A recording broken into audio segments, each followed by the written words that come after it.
It's a rare opportunity for me to listen to Mr. Azad with his very elaborate and very comprehensive statement.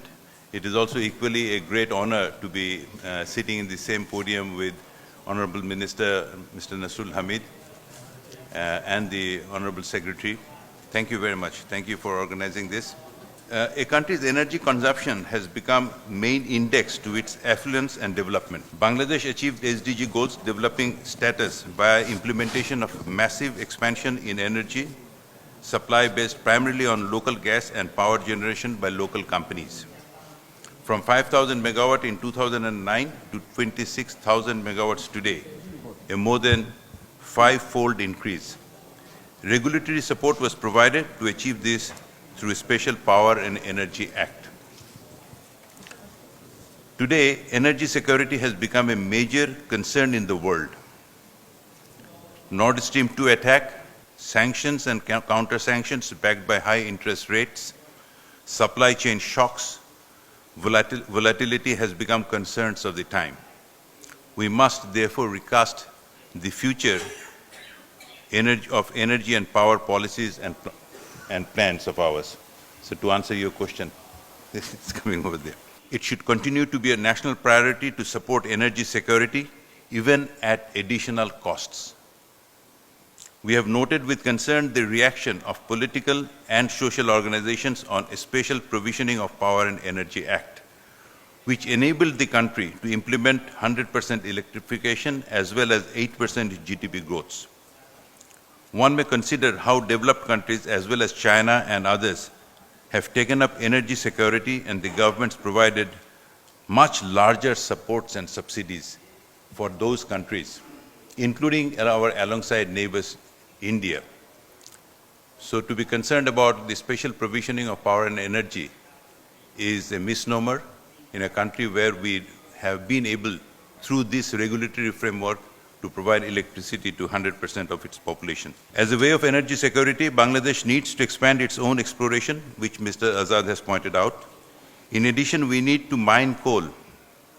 While I was not in favor of coal prior to the last few years, when LNG suppliers and oil suppliers, even coal suppliers, have made obscene amounts of monies without caring for the survival, leave alone of development of poorest, leave alone of the people and the development of poorest of the poor countries. They couldn't bother less. So now, for them to tell us that go green and do not develop your country is again another misnomer. That it is appropriate to enhance our own energy output in every sector, gas, coal and nuclear. A cooperation with neighboring countries such as Bhutan, Nepal and India is absolutely necessary to utilize their large renewable energy resources such as hydropower, solar and wind. Our country has negligible potential vis-à-vis untapped abundant availability of hydropower in Bhutan and Nepal. A relationship by which we can receive those electricity into Bangladesh's grid to expand our green electricity should immediately be taken up. While the recent war in Europe and its fallout in energy transfer between countries may discourage Bangladesh, but with its friendship towards all and malice towards none foreign policy, we must encourage cross-border electricity. At the same time, we must expand our LNG storage and supply sources. Private sector should be brought in and encouraged into the whole value chain, enabling investment in billions of dollars. The encouragement may include investment in upstream liquefaction facilities and LNG storage as well as LNG carriers in foreign gas-producing countries and companies. This would enable us to get equity gas at a relatively lower price. We must keep in mind that Bangladesh will likely be as large an importer of energy as Japan, that is about 20 million metric tons of LNG in the next 10 years. The need of Bangladesh is expanding as its GDP increases. It's a chicken and egg situation, as Mr. Azad had pointed out. Unless we provide energy to the population, they cannot increase the GDP. This getting equity LNG at a constant, reasonable rate requires us to invest in the exporting countries. This model is what other countries requiring imported energy is adopting. Whether it is Korea, whether it is Japan, whether it is all other countries who request to import, they're going to Australia, they're going to Qatar and investing in the upstream assets. A sea change has happened and is underway. Even yesterday we saw a bank, the 20th largest bank of the United States, falling. A sea change has happened and is underway in the global money and capital markets. With interest rates reaching 6% in the USA, Bangladesh's interest rate will not be less than 13% very soon. To factor this high interest rate into development is very, very challenging. The cost of fund or capacity payment or fixed cost, as many of you argue about capacity payment, but that's part of the fixed cost, play a major role in capital-intensive energy and power infrastructure. Government, Bangladesh Bank, and the Internal Resources Division required to support the Ministry of Power, Energy and Mineral Resources and us, the energy producers, the private sector, to manage this high cost. A window in Bangladesh Bank for lower interest, long tenor loans, tax incentives, etc. should be provided for capital-intensive projects, thus only to nullify the extreme volatility in these markets.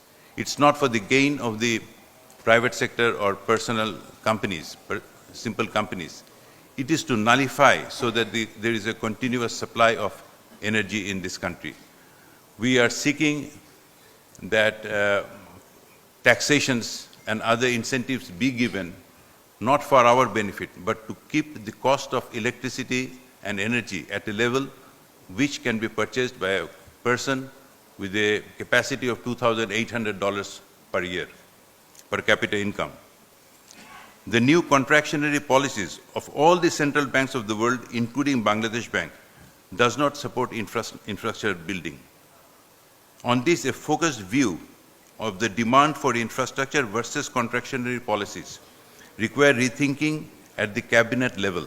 I humbly submit, sir, with being a very small businessman, that this contractionary policy that the central bank is so profoundly talking about and this need for expansion of infrastructure, this must be discussed in the cabinet to find out a mechanism where there is a balance and there is available funds for infrastructure as well. While privatization of downstream assets such as transmission, distribution of electricity and natural gas and petroleum products is a must, a methodology to privatization is necessary. We often hear that these would be privatized, but we haven't seen a policy by which a long-term view and attainment of the funds necessary for privatizing this is possible. Local companies, now I'm talking about champion companies. I mean, it is often argued against companies like Summit, like Beximco, who have supported this discussion, that why are they becoming so big? Local champions from India to Korea, Japan, governments have supported local companies to grow, thus creating countries' capacity in the private sector. Private sector is the infrastructure of infrastructure. If we do not support private sector and if we say that the private sector is this bad and that bad, it doesn't encourage us as much. Special Power Act should be extended, along with additional incentives to local companies to leapfrog our development, which is country's development. The development of the private sector is not singular of that company. That is also of Bangladesh. I'm sure with everyone's support, including FBCCI, the Honorable State Minister over here, Government of Bangladesh and the Honorable Prime Minister, the power and energy sector will enable the Golden Bengal, the dream of Bangabandhu Sheikh Mujibur Rahman. Thank you very much.